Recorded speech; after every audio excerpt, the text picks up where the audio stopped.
అంటే మేము ఓటేసింది దీనికేనండి. Government commitment అనేది ఏంటో చూపించారు. నిజంగా గవర్నమెంట్ కానీ సీరియస్గా కమిట్మెంట్ తీసుకుంటే వాళ్ళు ఎలా చేయొచ్చు, ఏం చేయొచ్చు, ఎంత బాగా చేయొచ్చు అని చూపించారు. Especially young leader like Nara Lokesh గారు అంత మొత్తం టెక్నాలజీని వాడి ఎప్పటికప్పుడు కంప్లీట్ వీడియో కాల్స్ మాట్లాడి కంప్లీట్గా ఎక్కడికక్కడ అందరినీ ఎవరికి అదే పడకుండా అందరూ జాగ్రత్తగా ఉండండి, మేము 100% మీకు ఏదో ఒకటి ఏర్పాటు చేసే వరకు మీరు జాగ్రత్తగా ఉండండి అని చెప్పి అప్పటి నుంచి వీళ్ళు ఎక్కడున్నారు, ఏ హోటల్లో ఉన్నారు, వీళ్ళు ఫుడ్ ఏర్పాట్స్ కానీ అన్నీ మొత్తం శుభ్రంగా చూసి ఎయిర్పోర్ట్ ఇలా జాగ్రత్తగా రీచ్ అయిన తర్వాత ఎయిర్పోర్ట్ నుంచి చెకింగ్ అయిన తర్వాత ఇమీడియట్గా డైరెక్ట్గా Kathmandu to Vizag direct flight 2 అవర్స్లో. లేదనుకుంటే బస్సులో చాలా దూరం వెళ్ళి బోర్డర్ దాకా వెళ్ళి అక్కడ వేరే ట్రైన్ ఎక్కి రావాల్సింది.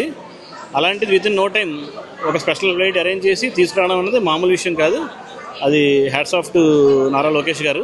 అంత మొత్తం ఆయన కంప్లీట్ మిగతా పనులన్నీ మానుకొని దీని గురించే కూర్చొని అంత సమయం కేటాయించడం కూడా నిజంగా మేము అదృష్టంగా భావిస్తున్నాం.